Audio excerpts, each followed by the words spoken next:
Bom, boa tarde a todos, mais uma vez bem-vindos à quarta sessão desta quarta semana virtual do DCT, hoje com a presença do professor Luís Muniz Pereira. Antes de mais gostaria de cumprimentá-lo, gostaria de mais uma vez agradecer o facto de ter aceito o nosso convite para estar aqui nesta semana virtual. E antes de passar à leitura do seu short CV, porque obviamente que isto tem mesmo que ser short, senão estaríamos aqui a hora toda a dar indicações sobre a carreira do professor, mas antes disso gostaria de endereçar os cumprimentos do seu reitor, que neste momento não pode estar presente, mas que faz todo o gosto em cumprimentar o seu professor. Portanto, o professor Luís Muniz Pereira é professor catedrático aposentado, agora professor emérito da Universidade Nova de Lisboa, pertencente ao Departamento de Informática da Universidade Nova de Lisboa e membro integrado do seu novo Laboratory for Computer Science and Informatics. Presidente fundador da Associação Portuguesa para a Inteligência Artificial em 1984. Eleito Fellow da Associação Europeia de IA em 2001, doutorado honoris causa pela Universidade de Dresden em 2006, recebeu os prémios Ciências Lógicas Dedutivas da Fundação Carlos Gulbenkian em 1984, Boa Esperança da FCT-MCTES em 1994, Estímulo à Ciência da FCT-MCTES em 2005 e Medalha Nacional de Mérito Científico em 2019.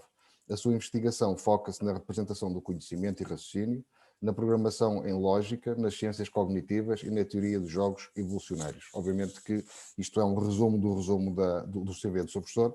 Quem tiver interesse e curiosidade, basta consultar a página pessoal do seu professor na Faculdade de Ciência e Tecnologia da Universidade Nova de Lisboa e tem uma extensa obra onde se pode deleitar, digamos assim, com uma leitura muito, muito interessante destas temáticas. Mais uma vez, muito obrigado, professor. Quando quiser, tem a palavra. Professor, muito obrigado pelo convite e pelas suas simpáticas palavras, meus cumprimentos ao Sr. Reitor, tenho imenso gosto em estar a participar nesta vossa iniciativa, e então iria passar aos meus slides, que estão em inglês, mas eu vou falar em português. Sei que haverá depois uma gravação e, portanto, poderão voltar aos slides. Os slides são 71, mas eu só vou pegar em 28. Porque tem apêndices, ou seja, depois quem quiser pode ir complementar o que eu disse nos respectivos apêndices que vão estar incluídos.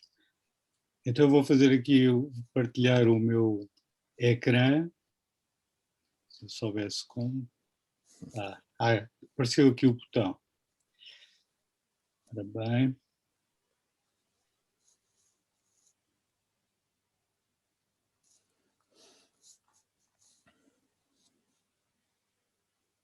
Ali.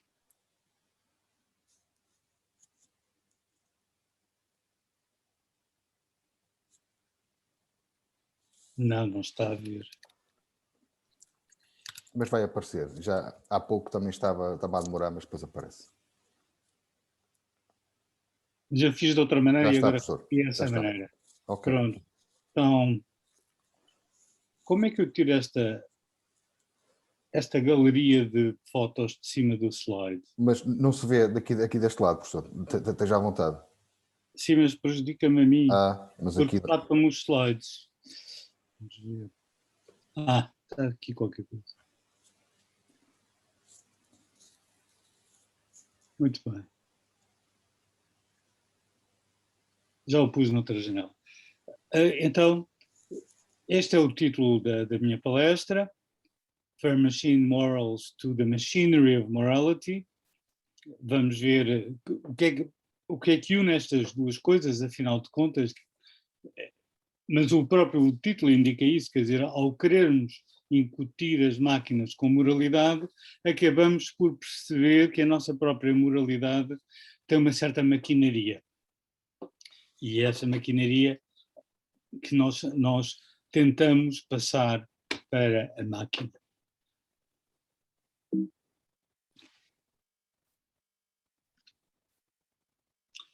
O resumo da minha palestra é o seguinte: nós estamos numa encruzilhada entre a inteligência artificial, a máquina, a ética das máquinas e os seus impactos sociais. Em 2016, eu publiquei este livro, Programming Machine Ethics, que é um livro bastante técnico, é sobre efetivamente como programar ética nesta terra incógnita ou incognita de que sabemos ainda tão pouco. Na prática ainda andamos, digamos, a ver onde é que desembocam os rios, as manchas de florestas, como se estivéssemos a explorar um continente, na verdade. Este tópico este livro endereça estes dois domínios, que é o domínio do cognitivo e o domínio do populacional. Quer dizer, a ética é algo que se passa numa população, não há ética da pessoa só, mas há os aspectos cognitivos da pessoa, do agente, seja ele uma pessoa, seja ele um agente informático, e há os mecanismos daquilo, a mecânica, digamos, populacional que se passa da ética que se passa na população. Porque a população é um convívio, afinal de contas, desses vários agentes, e um dos objetivos da ética é, no fundo, que esses agentes consigam conviver em conjunto, sem se matarem todos uns aos outros. E de uma forma produtiva em que todos tenham a ganhar. E é isso que garante que a coesividade e a continuação e a situação de todos têm a ganhar se todos se comportarem moralmente. Portanto, estes dois domínios um deles, a parte cognitiva, usa a programação em lógica, e a parte populacional usa a teoria evolucionária dos jogos. Portanto, a ética é estudada como um jogo em que há vários agentes que estão, cada um com estratégias diferentes, a jogar um jogo e a tentar, digamos, aumentar o seu score, mas de tal maneira em que, afinal, os outros também aumentem o seu score, conduzindo à cooperação. Portanto, o problema é como é que se atinge a cooperação e se evitam aqueles que só querem ganhar da cooperação, mas sem nada contribuir para ela, os chamados free riders ou os borlistas. Digamos, um problema central da ética. O que eu vou falar hoje não é sobre os aspectos técnicos que eu refiro, que aparecem nesse meu livro, mas são sobre os aspectos não técnicos e que são cobertos num livro que eu coautorei e que saiu quer em inglês na Springer, quer em português, na editorial da Nova FCT, portanto um é a tradução do outro. Portanto, este slide faz um resumo do carrossel da máquina, da ética das máquinas.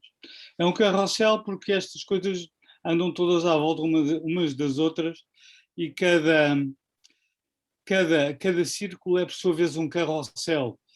Quer dizer, todos eles se movimentam e os movimentos de uns influem nos movimentos dos outros, os progressos, os desenvolvimentos de uns têm impacto nos dos outros e são influenciados por eles, e isso conduz à questão central, no fundo, da ética, que é o que fazer, como nos comportamentarmos, qual é a ação que devemos fazer. A ética visa saber como nos devemos comportar. Claro que isso tem este aspecto, tem diferentes aspectos. Um é o do uso ético. Podemos fazer um software ou um robô com um mau uso ético ou com um bom uso ético. Isto é a perspectiva, digamos, de quem desenha esse agente computacional.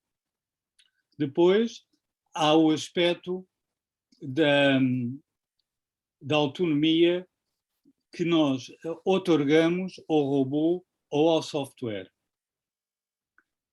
e até que ponto é que um software pode tomar decisões por si próprio, pode aprender por si próprio, de tal modo que nós já nem conseguimos prever quais são as decisões que esse software vai tomar. Esta faceta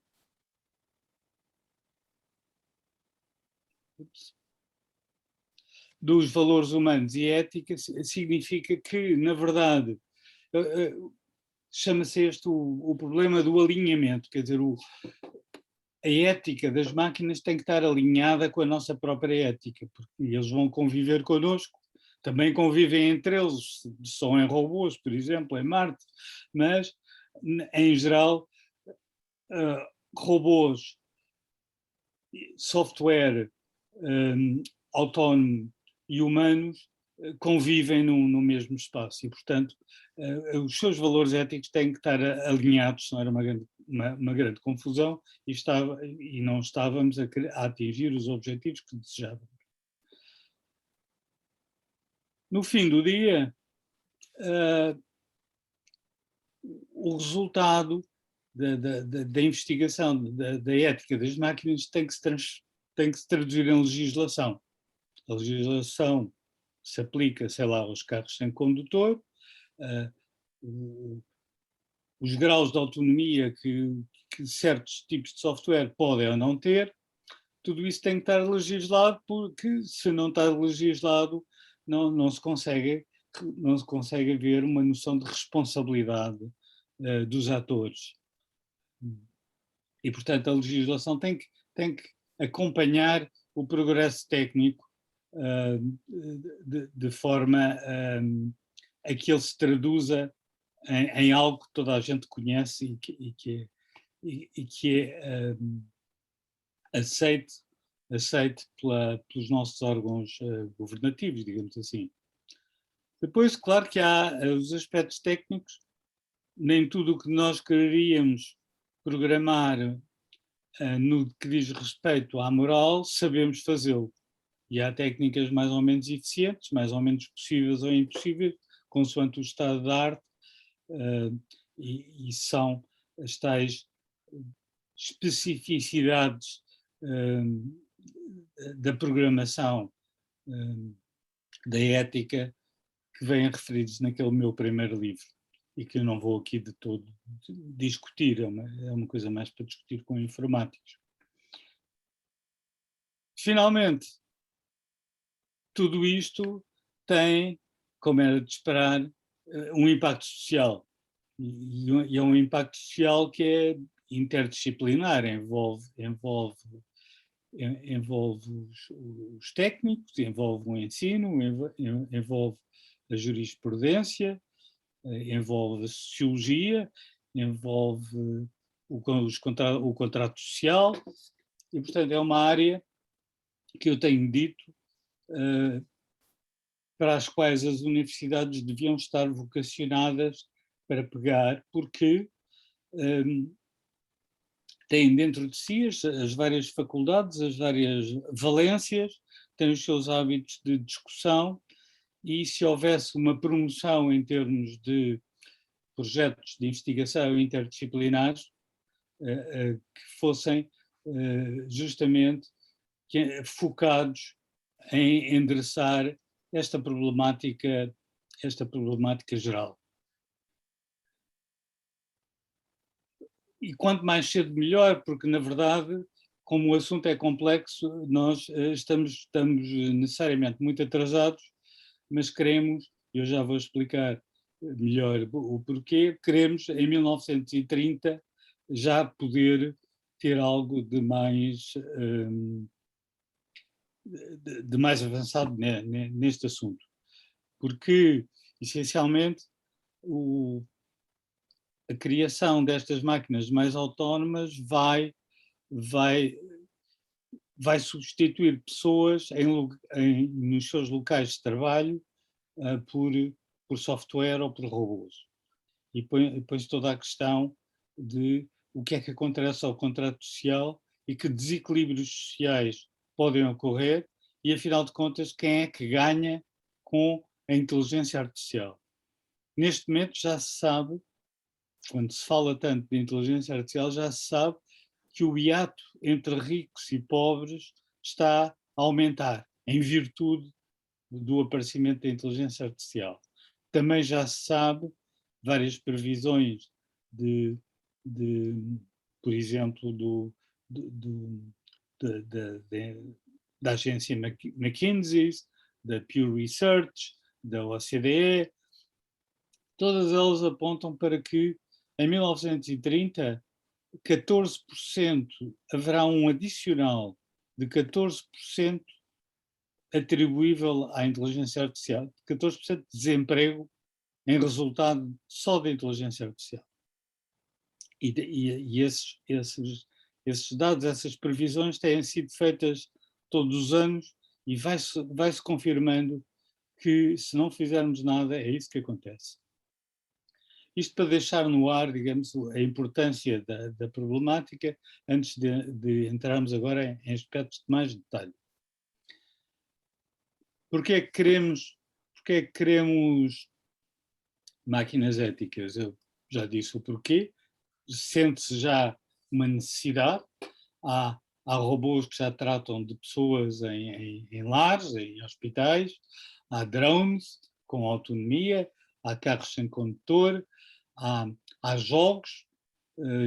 Isto, aliás, é um jogo que eu fiz de um robô que vai salvar uma princesa e que até é um programa que serve para ensinar ética. Se nós quiséssemos, em vez destes jogos em que todos eles estão a tentar matar-se uns aos outros, podíamos ter jogos antes em que usávamos para treinar e para também simularmos os nossos modelos éticos para experimentarmos com eles a ver se estão corretamente programados.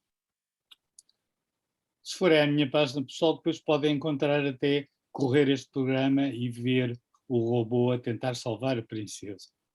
Por outro lado, há de facto já cada vez mais publicações, encontros e financiamento para esta área.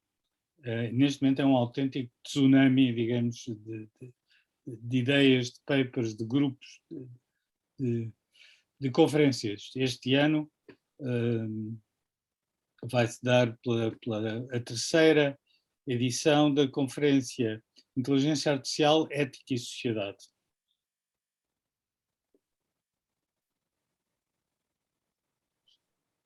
Porquê que queremos uma ética para as máquinas? Bom, porque os agentes computacionais estão-se a tornar mais sofisticados, isso é, mais autónomos.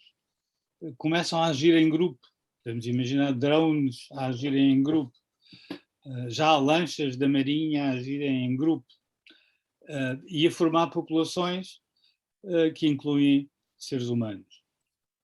Estes agentes são desenvolvidos numa variedade de domínios e põem questões complexas de responsabilidade, complexas e novas, e de escolha ética, porque muitas vezes é preciso a velocidade da máquina, é preciso a decisão suficientemente rápida, por outras vezes precisamos da máquina porque a quantidade de dados é tão grande,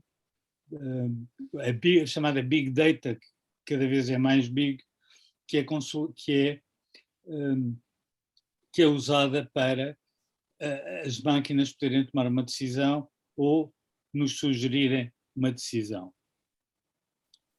Portanto, essa autonomia das máquinas está a aumentar e, naturalmente, queremos estabelecer este requisito de funcionarem de maneira responsável, ética, segura e que sejam capazes de nos explicar porque é que agem de uma maneira ou de outra. Eu, neste momento, trabalho num projeto de investigação que é financiado pelo Future of Life Institute, cujo assunto é o problema da segurança associado a quem está agora, às companhias que estão a desenvolver software de inteligência artificial. Qual é o problema que surge? É que cada uma delas quer chegar mais depressa ao mercado. E como querem chegar mais depressa ao mercado, descuram a segurança e descuram a ética. Se nós vemos, como no caso do avião 737 da, da Boeing, 737M, não é? Que por, por descurio, por incúria da Boeing, o novo avião não foi feito com o cuidado e o software para o avião não foi feito com o cuidado que devia ter sido feito, caíram 2 aviões e neste momento ainda está suspenso. Isto numa área como a aeronáutica, muito conhecida, sabendo-se muito bem a que é que se tem que atender para garantir a segurança. Ora, são conhecidos os casos, vocês deverão provavelmente ter ouvido falar, de um carro sem condutor que em 2018 atropelou uma senhora que ia atravessar a rua com uma bicicleta e achou-se que ele tinha visto a bicicleta, mas não tinha visto a pessoa, mas hoje em dia já se sabe, isto é a informação que eu vi ontem, já se sabe que na verdade a travagem de emergência da máquina tinha sido desligada. Porquê? Desse carro sem condutor, embora tivesse um humano a acompanhar o carro, digamos, mas esse humano estava distraído a jogar com o seu computador, mas o carro tinha sido desligado o travão de emergência que seria acionado naquele caso. Mas os responsáveis daqueles testes tinham, porque havia um novo CEO para a empresa e eles queriam mostrar trabalho, não queriam que os carros estivessem a parar demasiadas vezes, para mostrar que estava tudo a funcionar no melhor dos mundos. Na verdade, tinha sido, digamos, voluntariamente e desligado de propósito pelos próprios responsáveis. Isto é um exemplo, portanto, de que também que eu estava a dar e do domínio que eu estou a estudar, que é como garantir que quem está a fabricar estas máquinas mais sofisticadas que exigem um comportamento ético, não, porque querem chegar primeiro ao mercado, não descurem não só a segurança como a ética. E este problema nós estudamos-lo de uma maneira rigorosa, com modelos matemáticos, que eu agora não vou entrar, mas que poderão encontrar na minha página, quem se interessar por isso. É para dizer que estes próprios problemas se podem tratar, digamos, de uma maneira científica. Portanto, estamos perante um novo paradigma moral. Chegou o tempo em que a moral computacional é inevitável, porque temos vindo a criar agentes cada vez mais inteligentes e mais autónomos. Temos, portanto, de nos preparar para vivermos em conjunto com essas inteligências alienígenas, e podemos-lo fazer porque, na verdade, a moral não depende do hardware, não depende de termos um corpo humano. O meu argumento para isto costuma ser: pensem em seres extraterrestres que vivem no mesmo universo que nós.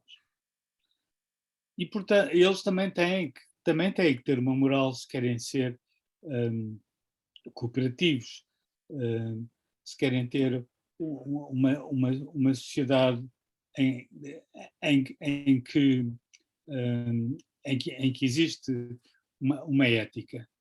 E não interessa muito que tipo de corpo é que eles vão ter, interessa é que vivem no mesmo universo, com as mesmas regras causais, com os mesmos efeitos laterais, quer dizer, quando se faz uma coisa, quando um ato pode dar origem a um efeito lateral prejudicial, embora o ato em si fosse para atingir um bom objetivo. Portanto, vão existir populações de máquinas coexistindo entre elas e connosco. E, portanto, elas terão que ser cada vez mais, digamos, alinhadas connosco. É o tal problema do alinhamento moral. Garantir o alinhamento moral.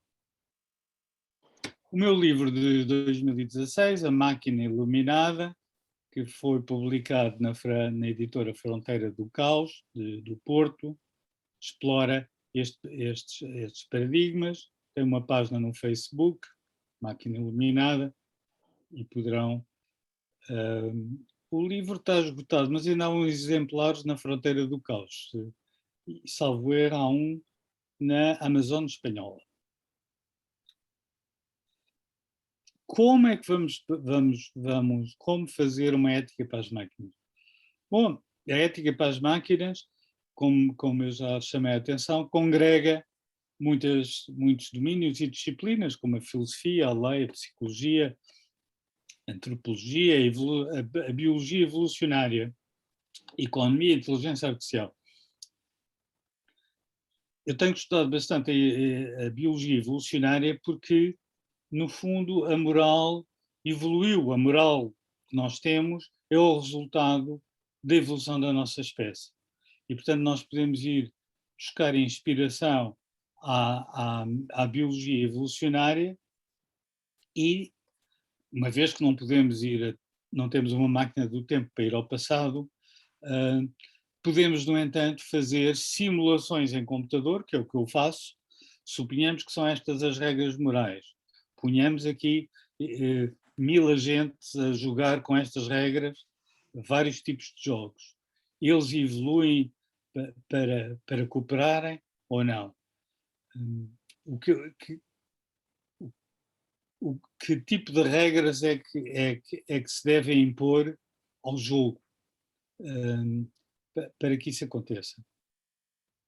E eu aí vou falar em alguns aspectos, por exemplo, é preciso saber reconhecer a intenção do outro, é preciso manifestarmos ao outro a nossa intenção, é preciso, quando nós não cumprimos, é preciso nós prometermos, fazermos o chamado comprometimento, um commitment.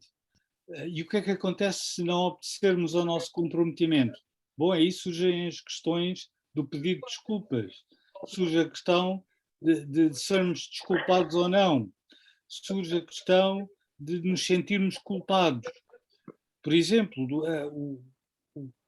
o sentimento de culpa também é algo que evoluiu na nossa espécie porque ele é útil, é indispensável ao gregarismo. E nós, digamos, conseguimos, fazendo essas simulações em computador, mostrar, afinal, porque é que essas várias facetas são eminentemente apropriáveis e justificar porque é que evoluíram, porque é que evoluíram por seleção natural, ao invés de terem, digamos, caído do céu. Pronto, é óbvio que a interdisciplinaridade não é demais sublinhar a sua importância, mas também que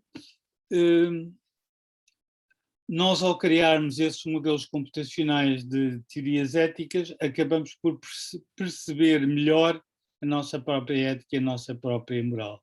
É por isso que o título desta palestra tem lá a maquinaria da moral. É nós percebermos como é que a nossa moral funciona, ou que modelos podemos fazer do seu funcionamento. Porque a maior parte das vezes todos nós nos comportamos de maneira moral mas se nos perguntarem porquê, nós não sabemos explicar, não sabemos explicar em detalhe porque é que nos comportamos daquela maneira. Quer dizer, 95% das vezes nós comportamos da maneira correta e para aí 5% das vezes, se é um problema moral complexo, temos que pensar e deliberar, ao invés de simplesmente reagir de forma automática. E essa reação de forma automática é proporcionada pela evolução que já introduziu nos nossos sistemas nervosos essas regras reativas que nos são comuns a todos nós e daí sermos capazes de conviver de forma gregária. O livro recente de que sou coautor é este, Máquinas Éticas, saiu em inglês e saiu na Springer, e saiu em português também, aqui na nova FCT editorial, nova.fct, Faculdade de Ciência e Tecnologia, espaço editorial. Se forem lá à página, essa página da editorial, já lá vem o livro anunciado e poderão vir a comprá-lo.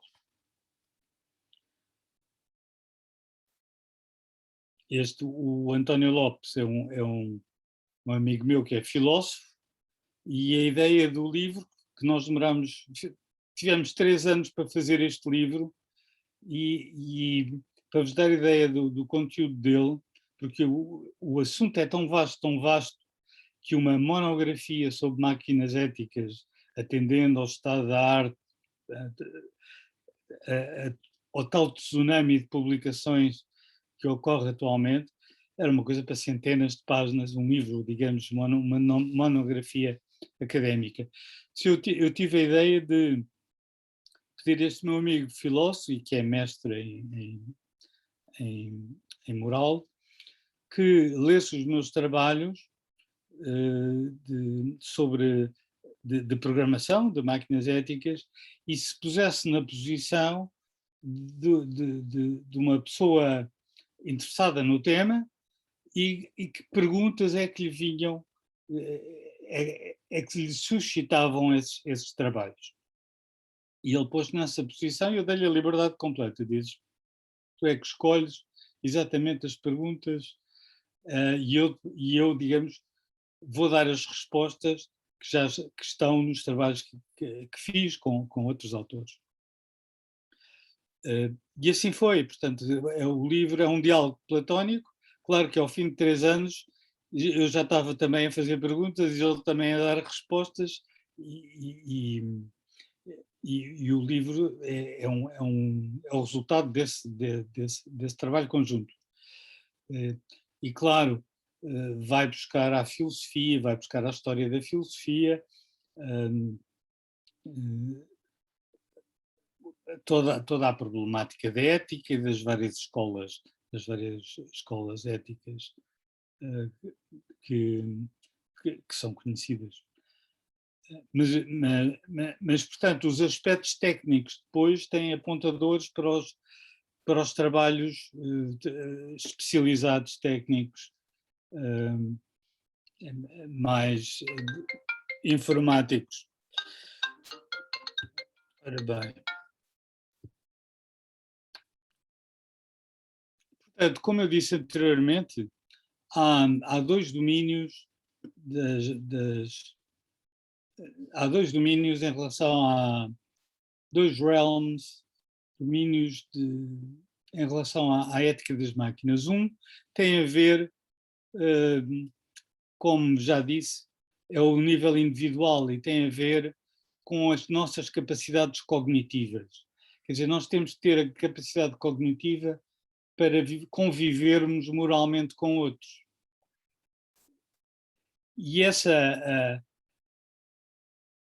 E temos um domínio do coletivo, quer dizer que nesse coletivo tem que haver um certo número de regras, mas para os quais nós temos as capacidades cognitivas apropriadas para vivermos com essas regras. Portanto, as 2 coisas têm que ter pontos entre elas. a evolução do domínio coletivo vai depender das nossas capacidades cognitivas. Mas as capacidades cognitivas têm que ser tais que conseguem abarcar as problemáticas que surgem quando, quando estamos no domínio do coletivo. E, portanto, nós usamos quer técnicas de inteligência artificial para fazer modelos das capacidades cognitivas e estratégias de ação, e depois usamos a teoria dos jogos evolucionária para estudar a evolução de uma população. Partimos de uma população de 100, 1000, 10.000 agentes, o que se queira, a jogarem entre eles um jogo que tem um certo número de regras, e há vários tipos de jogos para estudar diferentes tipos de problemas morais, e vamos ver como é que essa população evolui. Como é que ela evolui? Ao fim de um certo número de jogadas, vai-se ver que indivíduos é que ganharam mais pontos. De onde é que vêm esses pontos? Vêm da chamada matriz do jogo. Quer dizer, o jogo diz, se eu fizer esta jogada e outro fizer outra jogada comigo, o resultado é que eu ganho tanto e ele ganha tanto. Ou eu perco tanto, mas ele ganha algo. E, portanto, com estes ganhos positivos ou negativos, pode-se ver quem são os indivíduos, cada um dos jogadores que jogaram melhor. E pode-se ver os que jogaram melhor, tendo em conta até o ganho da coletividade e não apenas o seu próprio ganho. Portanto, os que ganham mais são depois imitados pelos que ganharam menos. Chama-se isto o social learning. Isto é exatamente equivalente, do ponto de vista matemático, a dizer quem ganhou mais tem mais filhos. E quem ganhou menos, como tem menos filhos, começa a haver menos indivíduos daquele tipo. E portanto, modelizamos assim, quer através da imitação, digamos, memética, quer da sobrevivência genética. As fórmulas matemáticas são as mesmas, digamos, para um caso ou para outro. Conseguimos fazer a população evoluir. E a população vai evoluir para um estádio, idealmente para um estádio que seja estável, que é um estado bom, no sentido que há um máximo de valor acrescido para todos, e há um estádio que se mantém. É estável, é evolucionariamente estável, ou seja, apesar das mutações que nós introduzimos, porque na evolução há sempre mutações, e por isso isto não é a teoria de jogos clássica, é a teoria de jogos evolucionária, há perturbações ao sistema e é preciso que o sistema resista às perturbações e se mantenha nesse estado estável, ótimo. Isto é o tal livro que eu já vos referi e que, digamos, trata dos aspectos mais técnicos de como fazer isto.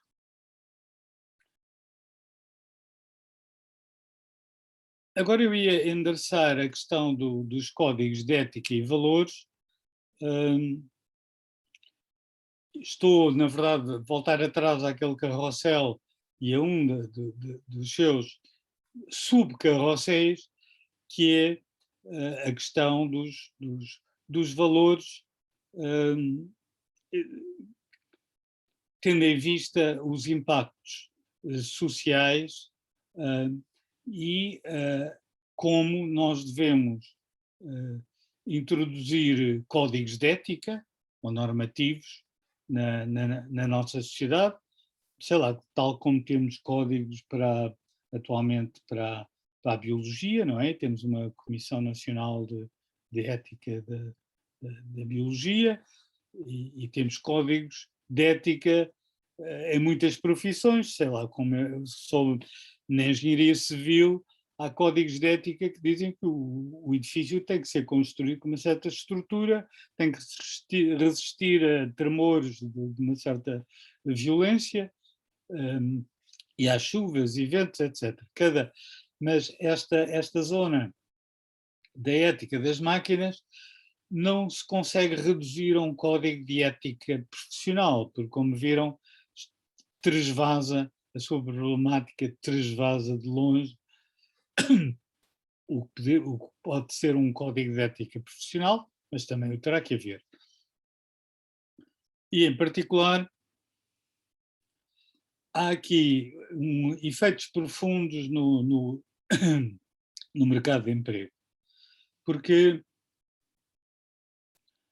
não só no emprego e na sua distribuição e na distribuição de riqueza e nas mudanças na educação e no treino das pessoas, porque à medida que as máquinas vão sendo mais sofisticadas, vão substituindo as pessoas que trabalham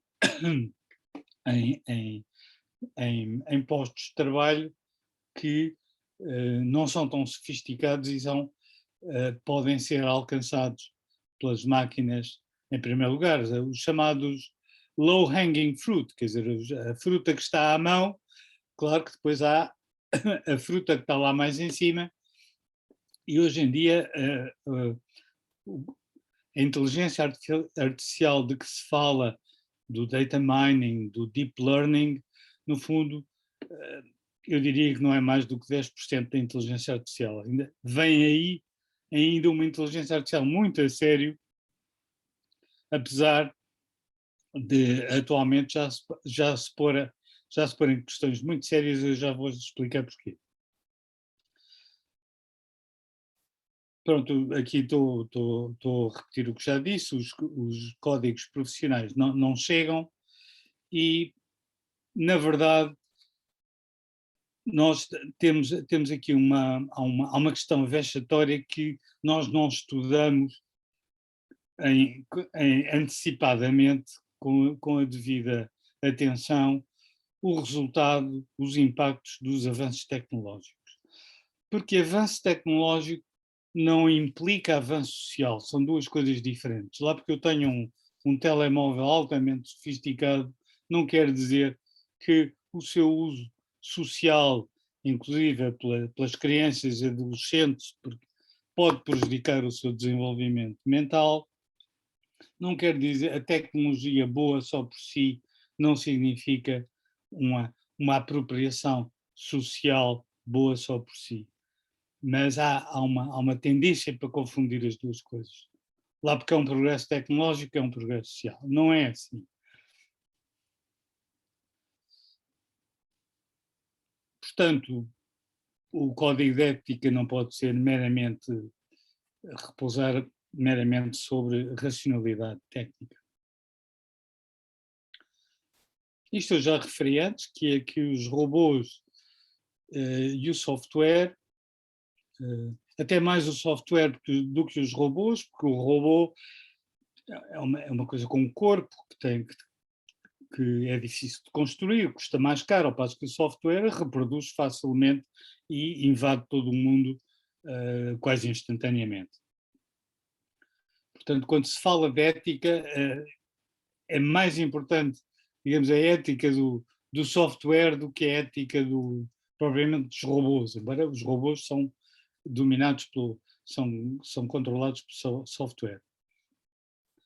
Portanto, prevê-se que grande parte da força de trabalho, 13 a 14% da força de trabalho mundial, vai ser afetada de alguma maneira para poder manter o seu emprego a tempo inteiro.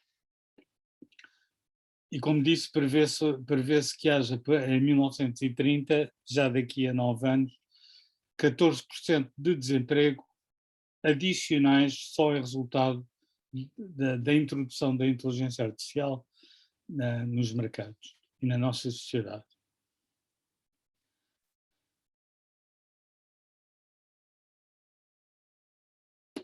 isto levou a que, já que em 2017 a capa desta revista New Yorker previa que caminhamos para uma sociedade de castas, quer dizer, os donos dos robôs, os managers, a quem eles pagam, aqueles que treinam as máquinas, e todos os outros que estão por baixo dessa pirâmide de castas.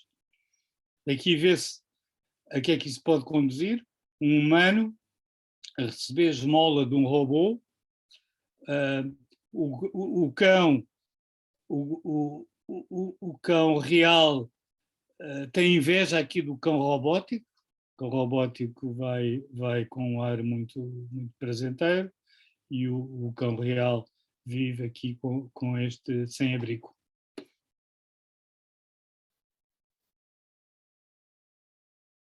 Portanto, nós estamos numa sociedade algorítmica. O que é que isto quer dizer?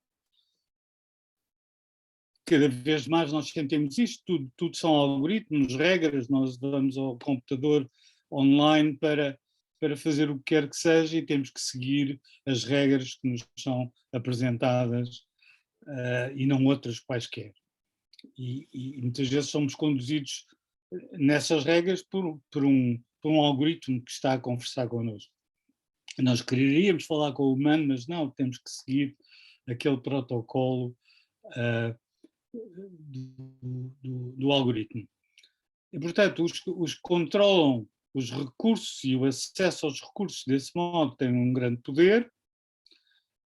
Portanto, um problema tem a ver com a capacidade de acesso e a qualidade e a busca da qualidade, de ter acesso à qualidade de informação, e toda a problemática de... Desculpa, eu tenho aqui o meu telemóvel a tocar e esqueci-me de o desligar. Portanto, como sabemos, esse acesso é suscetível de grande abuso. Todos nós temos essa experiência de nos serem impingidos produtos que nós não queremos, mas um algoritmo decidiu que nós éramos suscetíveis de querer aquele produto e falo aparecer sempre que nós vamos, sei lá, ao Facebook. Isso conduz e nós sabemos o que se passa até nos atos eleitorais, que é possível hoje em dia, digamos, manipular as pessoas e distorcer as suas opiniões, não só delas próprias, como a própria maneira como elas concebem a sociedade em questão. Será que as máquinas vão sobrepor-se a nós? Isto é uma discussão falsa, porque não é este o problema agora. Esta discussão distrai-nos essa questão longínqua, oleodesca, se as máquinas nos vão controlar, porque o problema que existe já é que já estamos a dar poder excessivo a máquinas simplísticas. Já estamos a dar poder excessivo a máquinas que decidem se alguém vai a uma entrevista para o trabalho ou não, máquinas que decidem se um preso vai poder sair, vai poder ter um período de saída da cadeia ou não, e por aí fora. É o chamado deep learning, que é uma expressão enganosa, porque isto não quer dizer que a aprendizagem é profunda. O que é profunda é a rede neuronal que tem um grande número de níveis, e é profunda nesse sentido. E é enganoso pensar que a aprendizagem foi profunda. Mas esse tipo de aprendizagem é uma aprendizagem de padrões, que reconhece padrões e diz que o que vai acontecer é igual ao que já aconteceu, quer dizer, o futuro é igual ao passado. Tem esse simplismo que as pessoas não se apercebem, porque ainda está nos tais ramos baixos da árvore de inteligência artificial. Não sabe raciocinar sobre a causalidade, não sabe raciocinar sobre as alternativas, sobre imaginar diversos cenários, sobre saber preferi-los, sobre raciocínios contrafactuais, se fizesse o contrário, então o que é que acontecia? Eu sei lá, por aí fora. No entanto, estas máquinas simplistas estão a ser usadas estatisticamente, mas adjudicando sobre casos individuais e, no fundo, metendo-nos em gavetas. Quer dizer, necessariamente nós temos que entrar nesta gaveta ou naquela gaveta. E pronto, e tem muitas deficiências, porque, por exemplo, os algoritmos para detectar cancro de pulmão usam dados que vêm do Taiwan, vêm da Índia, vêm de não sei quantos países que não têm as regras de confidencialidade de dados que temos na Europa. E, portanto, quando um programa desses vai consultar esses dados, está a consultar dados obtidos por máquinas diferentes, pode ser uma máquina de detecção de cancro num pulmão, mas uma máquina de há 20 anos, ou que não tem a manutenção que devia ter tido, ou que não tem a resolução gráfica que tem a máquina que o indiano está a usar. E, portanto, estão-se a juntar dados obtidos por instrumentos que não são comparáveis. E, no entanto, mistura-se tudo e faz-se uma estatística. E depois metem-nos numa gaveta estatística. Ora bem, eu não sei quanto tempo é que ainda tenho direito. Se o senhor... Professor, enquanto estiver, esteja à vontade, professor. Obrigado. Portanto, será que...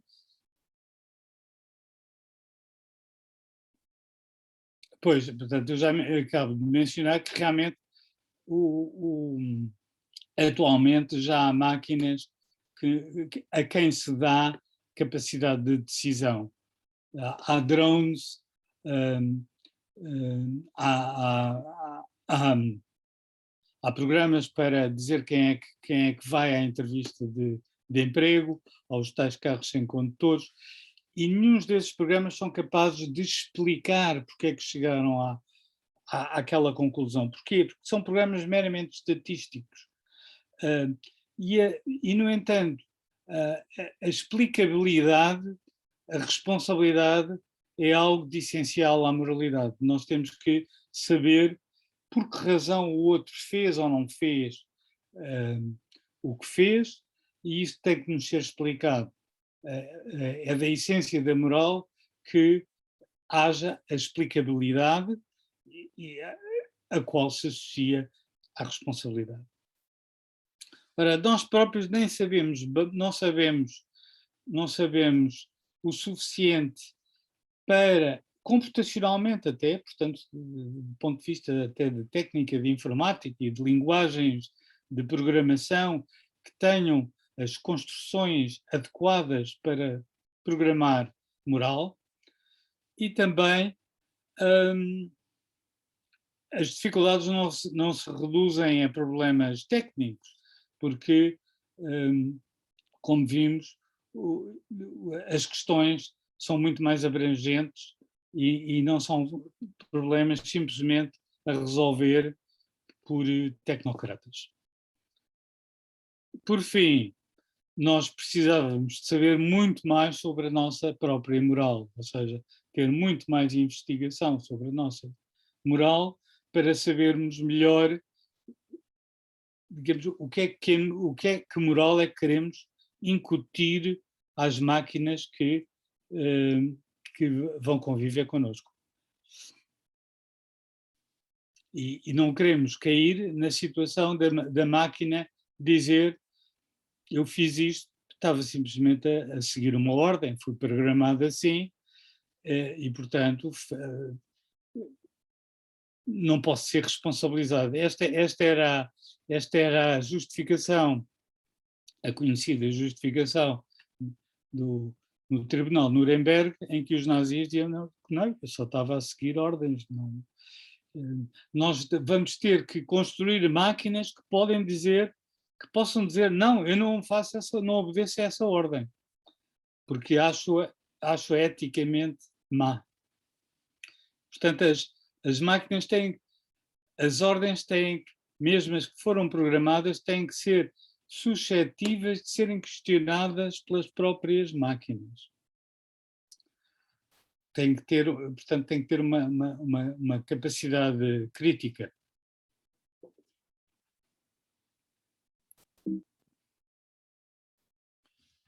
E, portanto,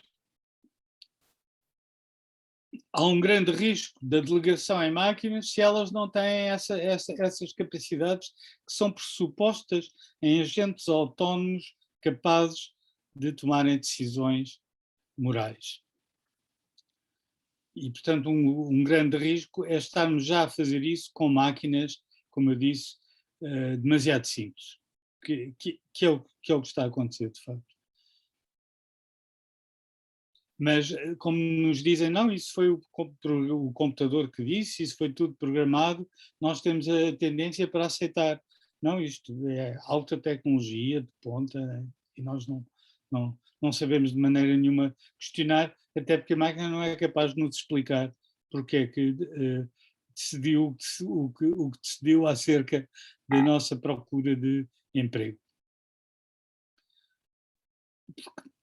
Portanto, nós tomamos decisões não só em base racional, mas em base de valores, de empatia, de um sentido geral de bom e mau, de bondade e maldade, e de uma visão, digamos, vasta da sociedade. As pessoas podem ser responsabilizadas por decisões de maneira que os atuais algoritmos ainda não podem. Isto há aqui toda uma problemática de que eu vou dar um exemplo rapidamente, que se um carro sem condutor produzir algum mal, está-me a faltar a tradução de harm,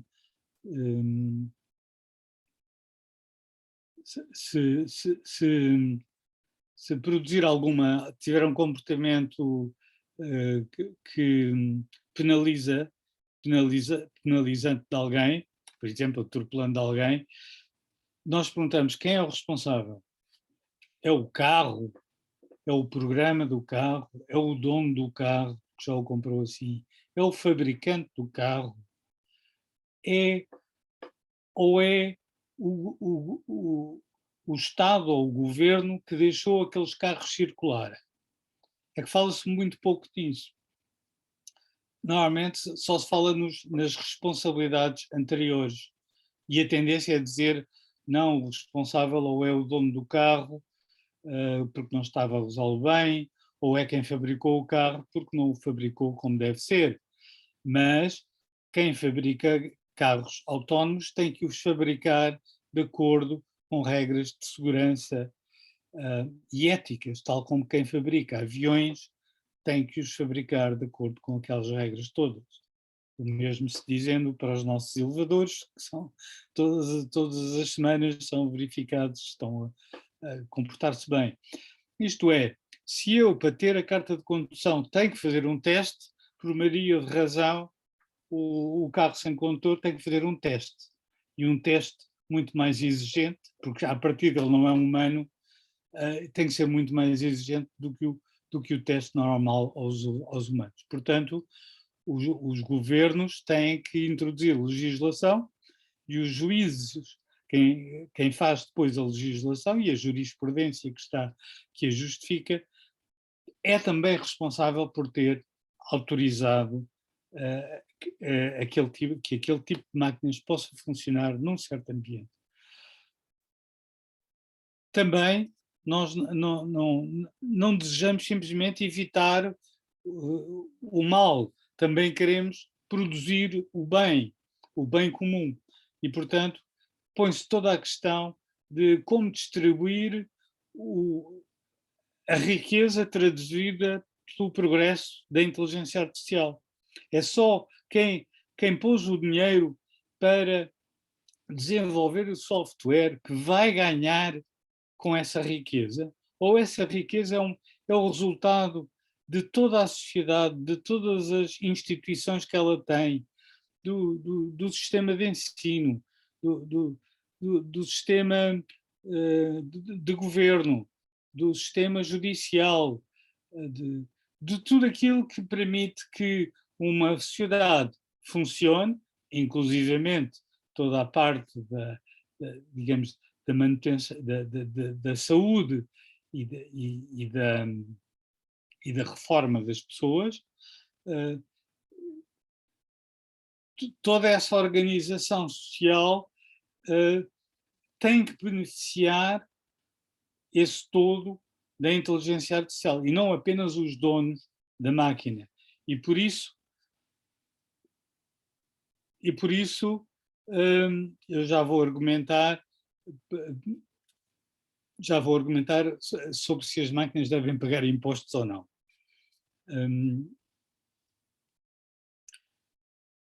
Portanto, recapitulando um pouco, estamos numa encruzilhada da inteligência artificial, das máquinas éticas e o seu impacto. Não podemos parar na prevenção do mal, mas também termos em vista a promoção do bem geral e a equitatividade, a boa distribuição da riqueza produzida. E os nossos modelos para o fazer, os modelos em computador para estudarmos esta problemática, esses modelos computacionais, vão-nos permitir, afinal de contas, testar as nossas teorias éticas, algo que se pode tornar objetivo ao colocarmos num computador uma teoria ética. Podemos correr o programa outra vez, qualquer pessoa pode correr o programa, pode dar novos problemas e ganha uma objetividade externa, não precisa já de um cérebro para fazer julgamentos éticos. E, portanto, os modelos computacionais vão, afinal, para além de nos permitir programar as máquinas, vão-nos obrigar a tornar mais bem definidas a nossa própria moral, a sua própria dinâmica e transformação. Até porque não há uma moral única. A nossa moral é, na final, uma mistura de diversos tipos de morais, digamos, de tipo categórico, kantiana, ou construtivista, ou utilitária, ou baseada em virtudes, etc. Todas essas escolas morais, na verdade, contribuem para a moral que nós usamos, que são uma mistura delas e que dinamicamente evoluem no tempo, quer no indivíduo, quer na sociedade. Portanto, é um problema que nós não conhecemos ainda suficientemente bem as nossas morais para virmos a conseguir programar em máquinas.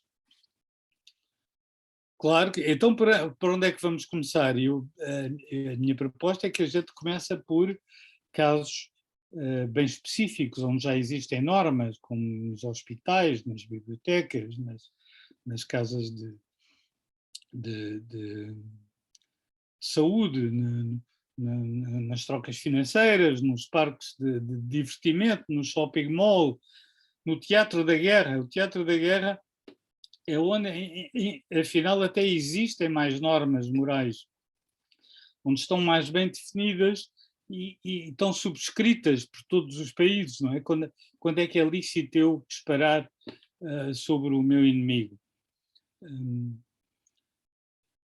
E, portanto, temos que começar por programar estes contextos específicos e depois ir alargando-os e tentando uni-las com vista a chegarmos a uma moral geral, com capacidade de aplicação geral e entre domínios. Estamos no princípio de fazer isto, e quanto mais cedo, melhor. E, em particular, precisávamos de melhorar o nosso próprio conhecimento sobre estas facetas morais, o próprio vocabulário, as normas, os aspectos cognitivos e de afeto, a maneira de tomar decisões e escolher ações, os dilemas morais, a escolha moral quando se está num dilema, questões de comunicação e concordância e consentimento.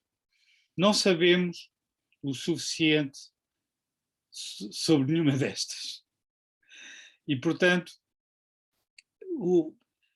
precisamos de investir desde já no conhecimento da nossa própria moral, se temos em vista a longo prazo que as máquinas se aproximem cada vez mais de nós, no sentido que possam conviver connosco, senão será impossível e conduzirá a grandes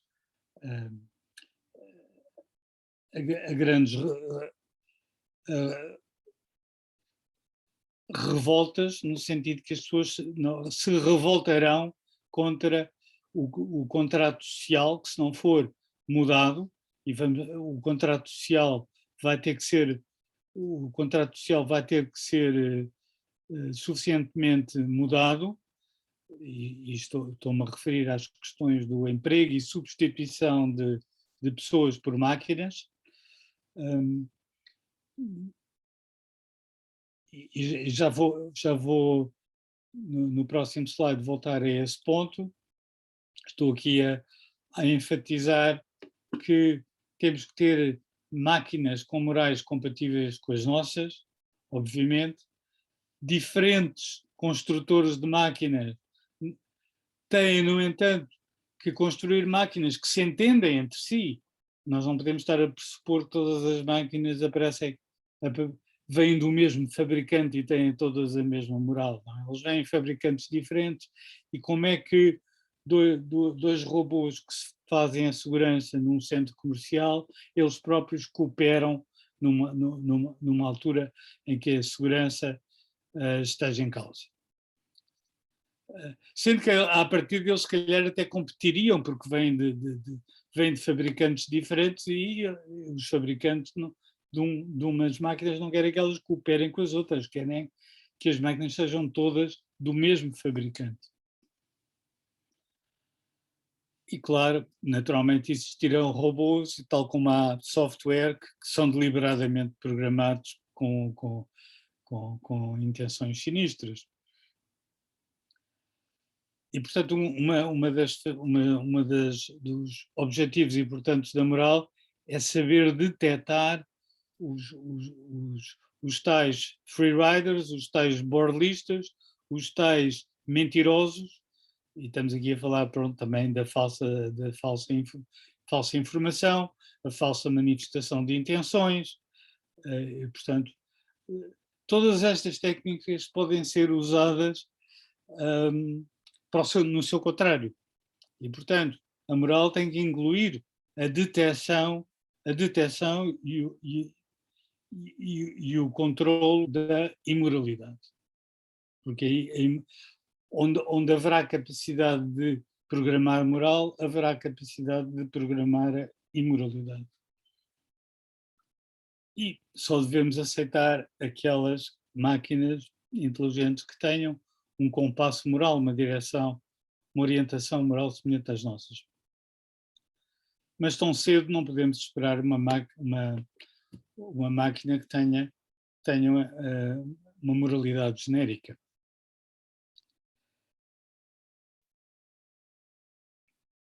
Ora bem, cá está a questão da nossa competição, que já está aí nos nossos dias, nossa competição com as máquinas cognitivas, porque os humanos sempre exploraram os humanos e podem agora com o auxílio de máquinas, ainda aumentar essa exploração. E como digo, mostram os dados que a inteligência artificial aumentou o hiato, já bem grande, que tem vindo a aumentar, por outras razões, mas só por si aumentou o hiato entre os ricos e os pobres, e depois os ricos, claro, têm a capacidade de deformar as leis para ser maior ganho.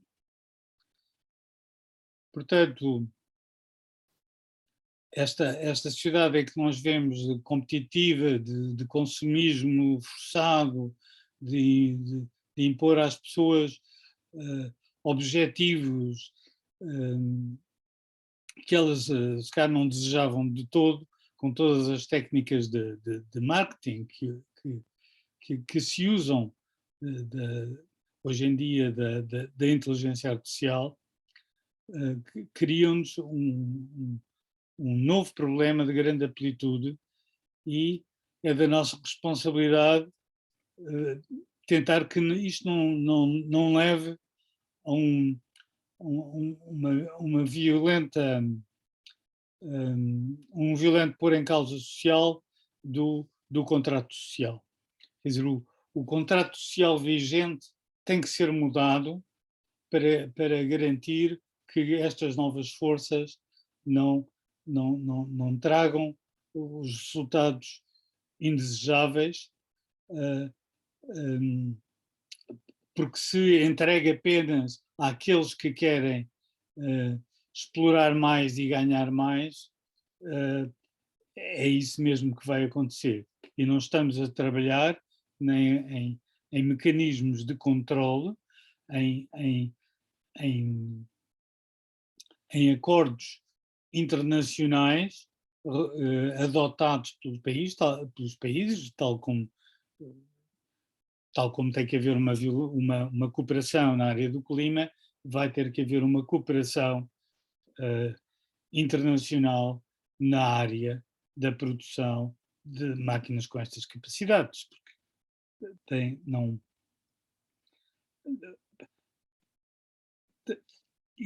existem ainda os mecanismos internacionais, nem os standards, porque normalmente esses mecanismos internacionais depois traduzem-se em standards, legislação com standards que fazem standards que possam ir evoluindo com a experiência e com o conhecimento. E, portanto, o progresso, em resumo, o progresso tecnológico tem que envolver um progresso social, tem que implicar um progresso social e não o seu voltar atrás para um estado anterior. Precisa-se, portanto, de legislação.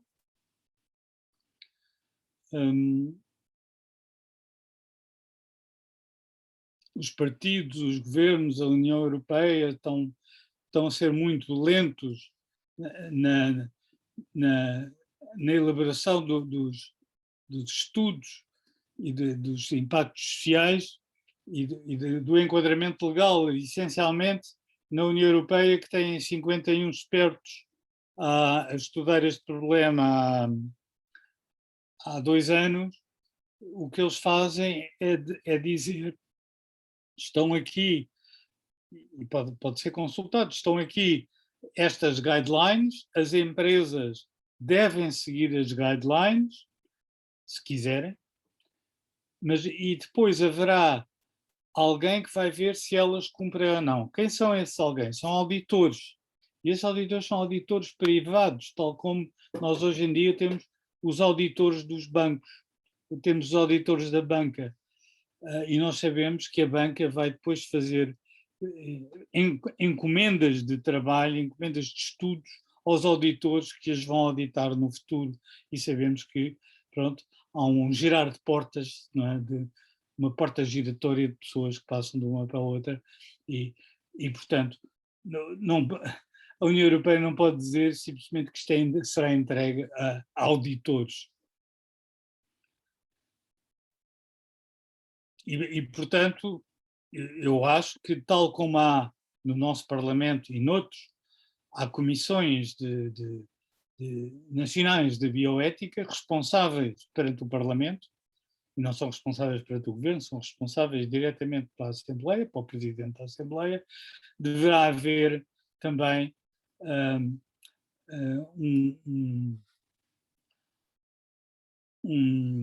é que se diz, uma comissão nacional para a ética da inteligência artificial, abrangendo aí, digamos, também os robôs. Será o sítio apropriado para, digamos, ter uma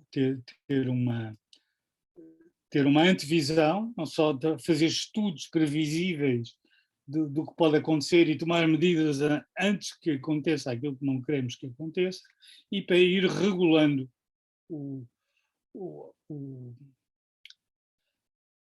exercício destas novas capacidades tecnológicas. Por fim, o meu argumento de que os algoritmos e os robôs que substituem os humanos têm que pagar impostos, e o meu argumento, está aqui um slide, mas eu digo-vos numa frase: quando um algoritmo substitui um ser humano, ele está a substituir alguém que é uma peça numa sociedade, uma pessoa que paga os seus impostos, que desconta também para o Serviço Nacional de Saúde. Esse humano é um todo, não está simplesmente a fazer aquele trabalho caricaturando, não está apenas a apertar um parafuso. E a máquina que agora aperta o parafuso ou constrói o que quer que seja que esse humano estava a construir, está a substituir uma pessoa só nessa tarefa tecnológica, quando a pessoa não é só essa tarefa. Portanto, o que eu digo é substituição é substituição. E se uma pessoa é substituída por uma máquina, a máquina tem que substituir essa pessoa em tudo o que essa pessoa contribuía para o funcionamento social. Portanto, tem que pagar impostos. As conclusões para levar para casa. Portanto, são estas. A moral envolve não só evitar o mal, como também promover o bem comum. Não sabemos ainda o suficiente sobre a moralidade humana para virmos a desenvolver a moralidade das máquinas. Precisamos de novas leis que abranjam as novas capacidades de autonomia que as máquinas e os computadores e o software têm. Não existem leis de todo. Quando muito temos a lei do cão, se o cão, que não é uma máquina, morde alguém, sabemos responsabilizar o cão. Mas se uma máquina morder alguém, não existe a lei para responsabilizar quem quer que seja. Porque simplesmente a lei não fala em máquinas. É perigoso, são perigosos os atuais algoritmos simplísticos de decisões éticas.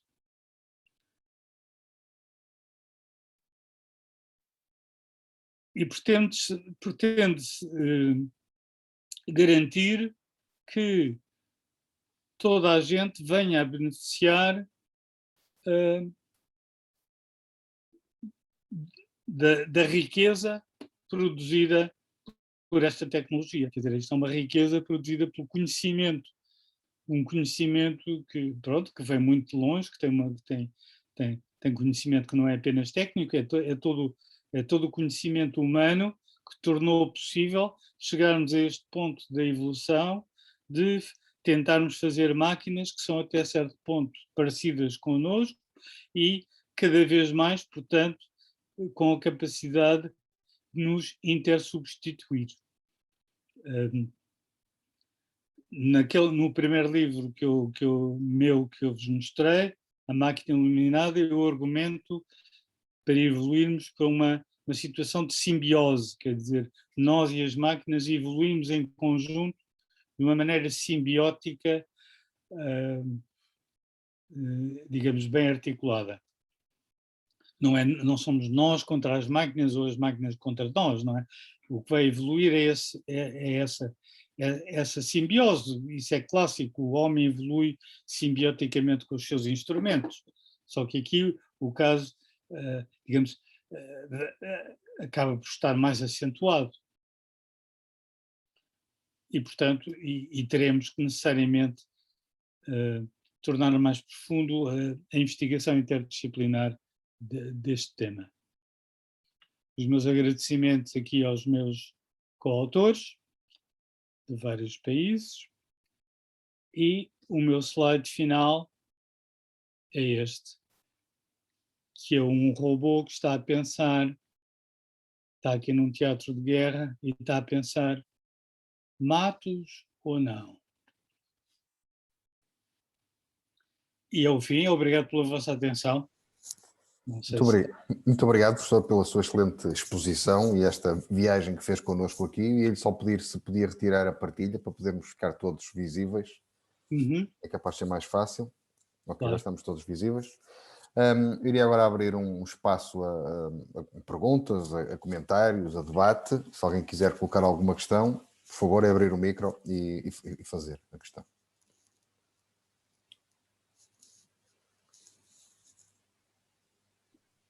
Ok, pronto. Eu então faço a primeira para ser mais fácil, enquanto fica tudo a pensar o que é que vai poder fazer.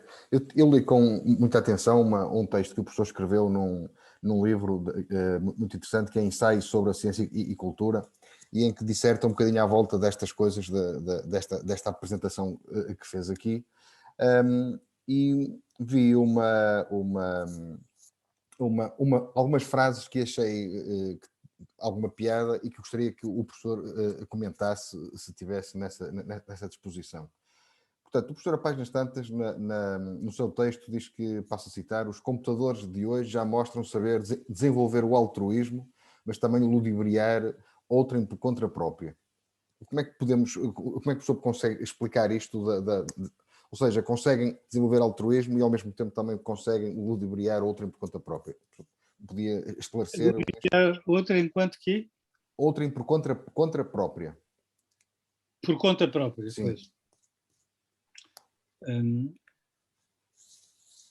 Sim, portanto, nestes modelos computacionais que fazemos da moral, nós introduzimos agentes, que é o nome que damos a esse software. Cada agente tem, digamos, a sua estratégia. E estão a jogar um jogo, que pode ser, por exemplo, o Dilema do Prisioneiro, que eu digo esse porque muita gente conhece esse jogo. É um jogo em que, se os jogadores cooperarem, podem todos ganhar mais. Mas se eu disser que vou cooperar, a outro jogador acredita que eu vou cooperar, mas depois eu traio e não vou cooperar, então estou a ludibriar o outro. Faço uma manifestação de intenção que depois é fácil.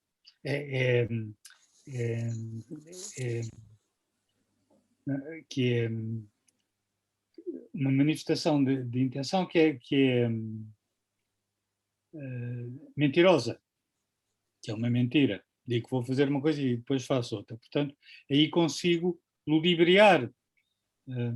O problema de ludibriar é um problema geral da vida. Nós sabemos que há insetos que se fingem passar por outros. Sabemos que há serpentes que têm a coloração de serpentes venenosas, mas quando não são venenosas. E sabemos que que o ludibriar é um problema inevitável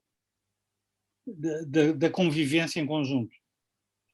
porque sempre que há uma convivência, um gregarismo em que podemos ganhar em conjunto, um win-win, em que há um altruísmo, há sempre a possibilidade de haver a estratégia daquele que se aproveita de saber que há um altruísmo, que é o normal, e se aproveita e engana os outros. Uhum. Aliás, um dos primeiros resultados da nossa investigação foi muito curioso, porque nós tínhamos imagine eu, um jogador, que vejo que há outro jogador que é sempre muito honesto e, portanto, eu coopero sempre com ele. E o que é que acontece?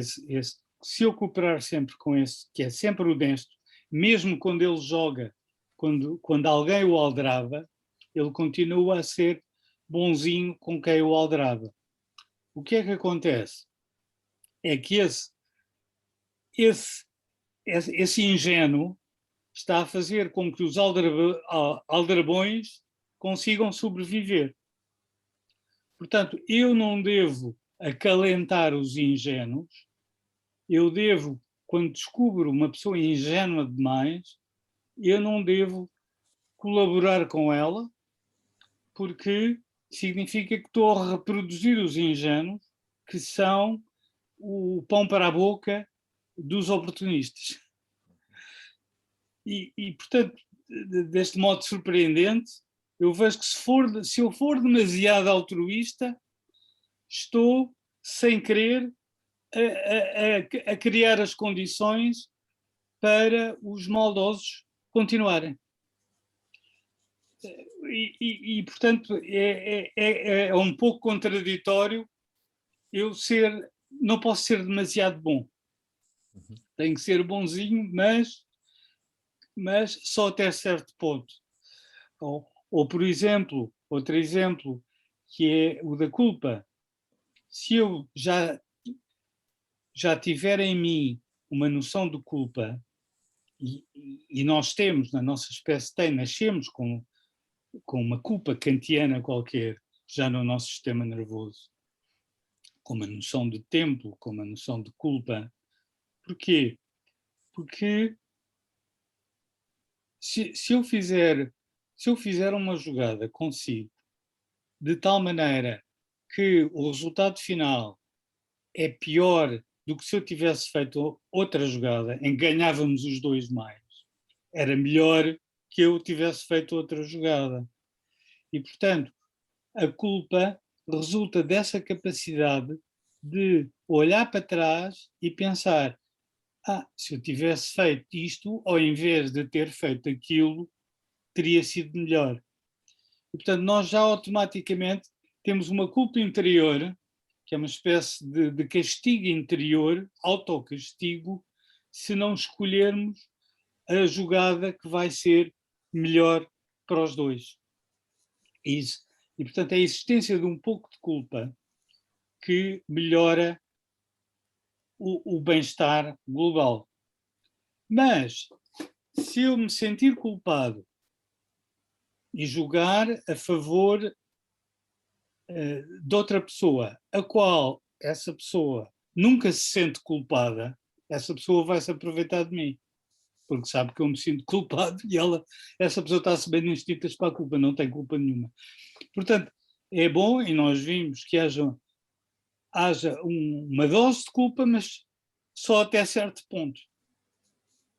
E conseguimos ver que, começando o jogo com uma população em que há 10% de jogadores com culpa, que sente culpa, essa estratégia de se sentir culpado tende a invadir a população. Ou seja, uma estratégia evolucionariamente estável e que traz benefício global. Mas é preciso um mínimo de 10% de pessoas que se sentem culpadas, menos que isso já não resulta. Culpa a mais, aparecem os tais que se aproveitam do sentimento de culpa que a gente possa ter. E, portanto, daí está a haver a possibilidade, em relação à pergunta que me fez, há aqui um balanço entre o altruísmo e o enganar. E às vezes é preciso mesmo enganar, porque temos que enganar aqueles que estão preparados para nos enganar, obviamente, porque senão somos ingênuos. Já agora, antes de abrir ao resto das pessoas perguntas, não resista mais uma questão e uma pergunta do seu texto, que é quando aborda o aumento do desemprego e a redistribuição da riqueza produzida pelas máquinas, ou seja, como a IA está a aumentar essa decalagem, e até apresenta um conjunto de percentagens sobre isso, e a páginas tantas o professor escreve qualquer coisa como: as pessoas estão a ensinar quem as vai substituir. Ora, isto não é um pouco contraditório do ponto de vista do que projetamos para o futuro como sociedade? Isto é, como é que sabemos que vai acontecer e mesmo assim estamos a trilhar esse caminho com toda a força? Gostaria que comentasse. Ora bem, pois, essa é uma questão inultrapassável e que nós todos vemos, quer dizer, nós temos médicos a ensinar a máquinas como fazer a análise de uma imagem a um pulmão, como detectar se um pulmão tem cancro ou não. E o resultado disso, embora isso possa ser muito útil, ter um programa que ajuda o médico nessa detecção, porque pode chamar a atenção, o resultado na prática é que dizem aos médicos: não, use este programa e agora, em vez de o senhor doutor, em vez de ver 5 pacientes por hora, não se importa, vai ver 20, porque tem este programa que, faz favor, agora não tem desculpas para não ir mais depressa. E está-se a verificar isto em todo o lado.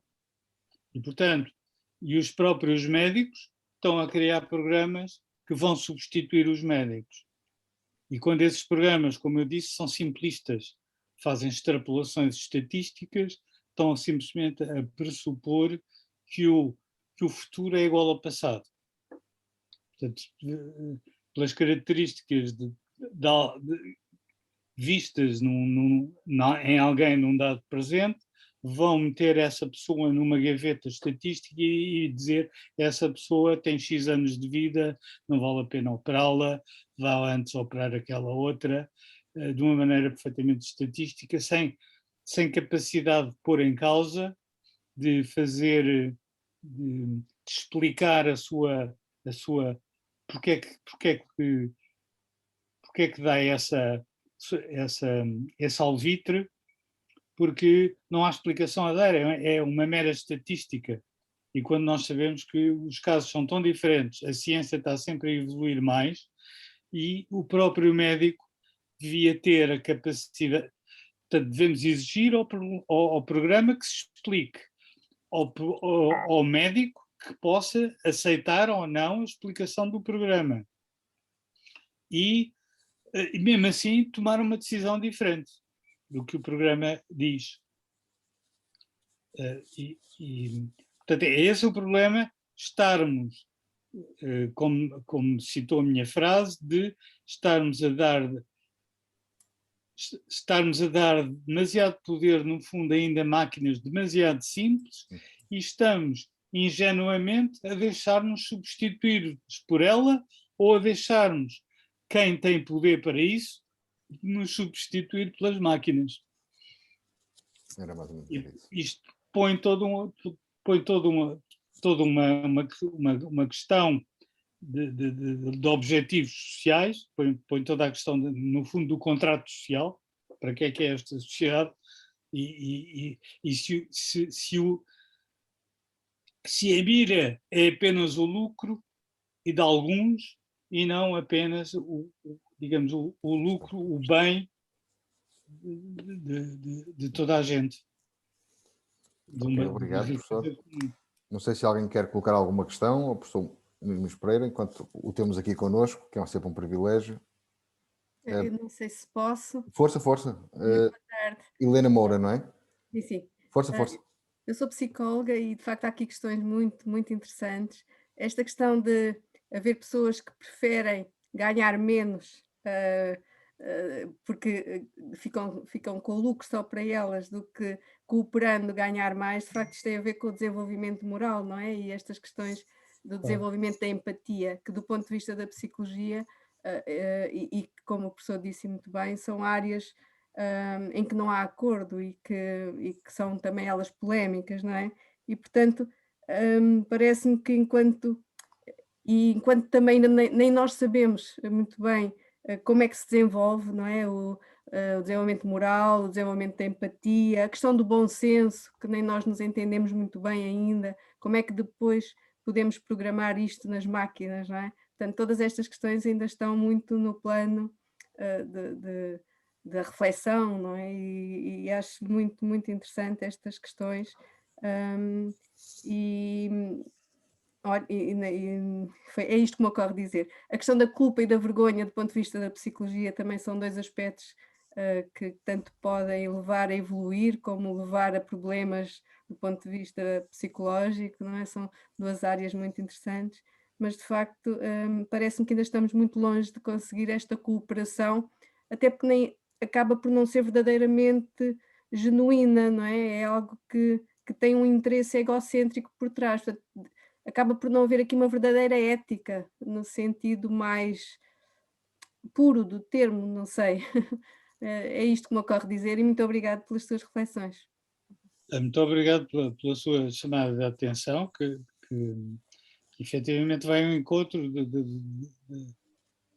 das minhas opiniões, que eu tentei expressar. Nós temos que aprofundar o nosso próprio conhecimento sobre a moral.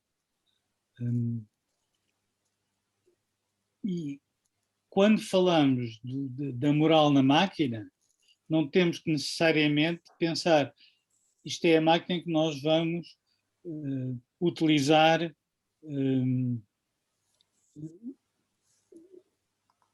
uma vez programada, vamos utilizar para fazer isto ou aquilo. Pode ser um simples instrumento de laboratório, quer dizer, eu programo a moral na máquina e depois dou-lhe a resolver problemas morais, dilemas morais clássicos, como os, sei lá, como é que se chama aquilo, os train, aqueles problemas de se o comboio vai atropelar alguém ou não vai atropelar alguém. Há muitos problemas morais que estão nos livros da jurisprudência e dos filósofos e que são provavelmente era dilemas éticos. Seria... Dilemas éticos, exatamente, que nós podemos, que são bem conhecidos e, embora às vezes as diferentes escolas morais têm diferentes opiniões sobre qual é a maneira de resolver. Mas nós podemos usar o computador como uma espécie de proveta, onde colocamos a nossa teoria moral e podemos vê-la a funcionar no computador. E depois podemos repetir a experiência, podemos ir melhorando. Portanto, podemos ver a moral no computador como um instrumento de trabalho para conhecermos a nossa própria moral, que nos exige uma certa precisão e uma colocação cá fora que a torna mais objetiva ao estar, digamos, agora no corpo da máquina e não apenas dentro da nossa cabeça, porque os outros não podem entrar dentro da nossa cabeça, mas podem pôr a máquina a repetir o problema e examinar com detalhe.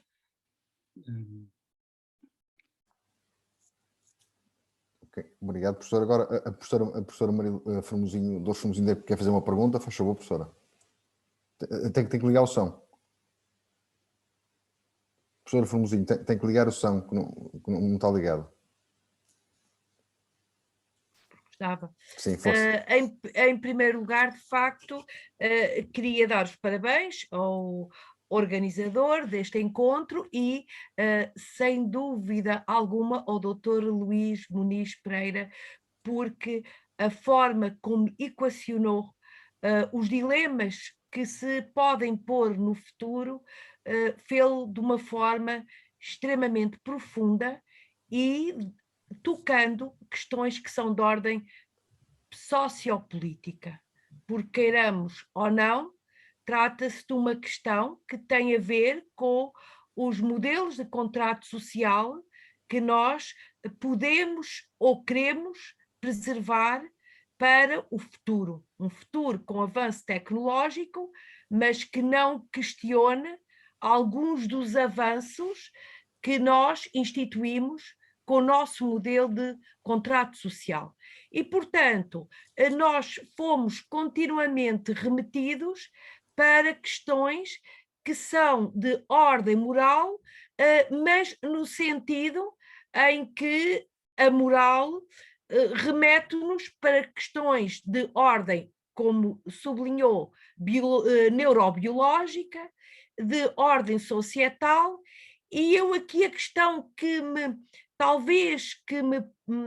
eu acho que é verdadeiramente uma questão, nós procuramos fugir, eu quando digo nós, digamos, uma certa reflexão filosófica, procura fugir quer do monismo moral, do monismo ético, do absolutismo ético, e, digamos, fugindo do absolutismo ético, também procura não correr o risco de cair num absoluto relativismo axiológico, porque as questões morais prendem-se com questões de ordem axiológica.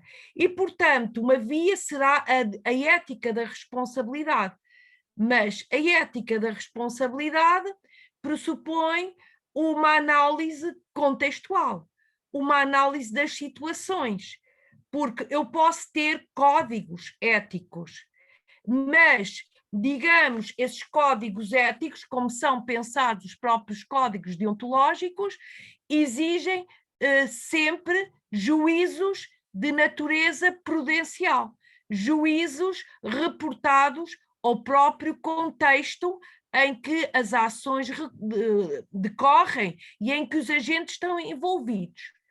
A questão que eu me proponho e que me questiono verdadeiramente é se mesmo com uma programação sofisticada das máquinas, elas serão capazes de realmente desenvolver modelos de ética de responsabilidade, que exigem sempre uma análise contextual. Chegarão as máquinas a esse ponto?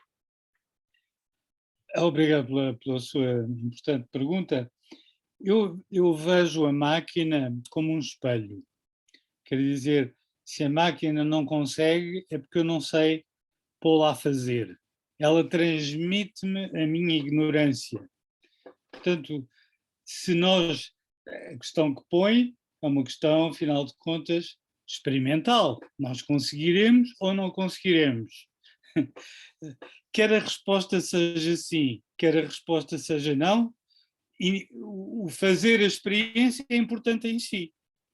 E traz-nos esse conhecimento, seja ele sim, seja ele não. À partida, não podemos dizer qual será, embora muita gente invoque que é preciso ter um corpo humano para poder ter moral humana. Eu dei o argumento de que não, de que o substrato físico não é essencial para o que se passa ao nível, digamos, do software, ao nível do funcional, e dei como exemplo o ser do extraterrestre que vive noutro planeta longe daqui, digamos Alfa de Centauro, parece que agora há por lá um planeta, vão ter que ter uma moral, porque a moral é essencial para a cooperação, para o gregarismo, e o gregarismo é indispensável para atingir níveis elevados civilizacionais e de desenvolvimento. E não podemos pressupor que eles têm que ter primeiro um corpo igual ao nosso para poderem começar a ter uma moral entre eles. Não é?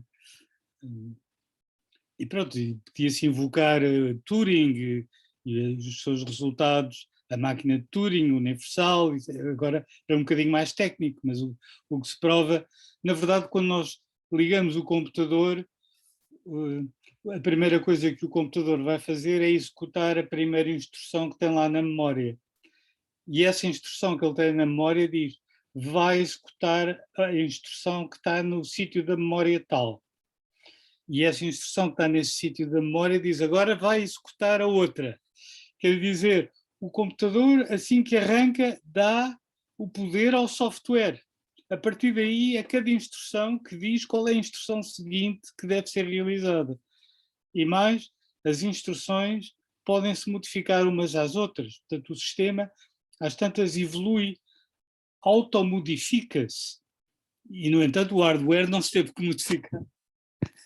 Portanto, surgem níveis, sobre níveis, e surgem fenómenos que não existiam no nível anterior, só emergem no nível seguinte.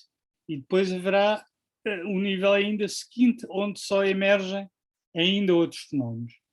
Aliás, toda a vida baseada nos átomos, baseada em moléculas, baseada em células, baseada em organismos que formam sociedades, em todos esses níveis surgem fenómenos que só aparecem uma vez atingido o nível, e a partir do nível inferior não se consegue deduzir o que é que vai acontecer no nível superior, porque acontecem coisas impossíveis de imaginar no nível, digamos, na caixa de Mecano anterior. Eu gosto de usar esta analogia da caixa de Mecano. Há certas coisas que se conseguem construir com a caixa de Mecano 00, depois é preciso passar para a caixa 01 e depois para a caixa 02 para conseguir construir aquilo que não se conseguia construir antes. Portanto, em resumo, nós estamos confrontados neste momento com a nossa... Se nós somos capazes de criar algo que reflita aquilo que nós julgamos conhecer de nós próprios e que só o conseguimos fazer pondo cá fora. Como é que se põe cá fora? Os biólogos já puseram cá fora numa proveta. Antes havia uma noção de elan vital, misterioso. Hoje em dia há o mistério das emoções. Há qualquer coisa, há um monopólio qualquer, que neste momento são as emoções, que só os humanos é que têm as emoções, as máquinas não podem ter emoções e, portanto, elas nunca poderão atingir a moral, porque para ter moral é preciso ter emoções e pronto. Parte sempre deste princípio que nós temos algo de especial pelo nosso suporte físico. E, no fundo, toda a informática é baseada no contrário. Toda a informática é baseada no que se pode ir ultrapassando sucessivos níveis mais complexos de software, e a história da informática mostra isso. E o que se faz hoje em programas não tem absolutamente nada a ver com o hardware dos primeiros computadores, ou dos seguintes, ou dos computadores do ano passado. Não sei se respondi. Muito obrigado pela excelente explicação. Eu agora iria dar a tempo para mais uma pergunta. Daniela Tavares tem a mão no ar e depois terminamos. Já vamos com isto muito longo, o que é bom sinal, é sinal que despertou muito interesse. Daniela Tavares, quer colocar uma questão? Então, podemos dizer assim que a teoria dos jogos evolutivos tem como base uma espécie de jogo da teoria da vida, de Conway, mas para robôs? Eu não sei, essa teoria da vida é o quê? Teoria da vida é o quê? É um jogo que, digamos... Mas é que eu não conheço esse jogo, desculpe. É um autómato, respondo, autómato básico, uma espécie mais ou menos de máquina de Turing, em que tem 4 regras básicas, que têm a ver com o número de pessoas que essa pessoa tem à sua volta. Se tiver, acho que é 3 pessoas ou mais, a pessoa sobrevive. se tiver uma, a pessoa vai acabar por morrer. Uhum. E há mais dos casos, agora não me estou a lembrar, de que as pessoas ou evoluem ou não, e aquilo entra, portanto, enfim, o mundo não evolui. Que dizem que não, acho que não é possível. Então seria uma espécie desse jogo para robôs que estaria por base da teoria de jogos evolutiva? Não, esses jogos de robôs, no fundo, é uma espécie de um reticulado. Em cada caixinha está um ser cujo comportamento depende daqueles que estão à volta, e o que lhes sucede depende do que estão à volta. E esse sistema vai evoluindo de uma forma automática a partir das regras iniciais e da situação inicial. As regras não mudam, e não há mutações. Quando se fala em teoria dos jogos evolucionária, a palavra evolução aqui quer dizer que não há apenas imitação de uns pelos outros, ou seja, a cópia e seleção, mas há uma exploração das possibilidades, que é aquela que é traduzida pelas mutações. São as mutações que nós temos no nosso ADN, são as mutações também meméticas dos nossos memes. Portanto, é essencial que haja não apenas cópia, mas que haja uma pequena dose de acaso. Tipicamente, na teoria de jogos evolucionária, nós introduzimos uns pauzinhos, 2 a 3% de acaso. De vez em quando tira-se um dado à sorte para que possa haver uma exploração do espaço de possibilidades.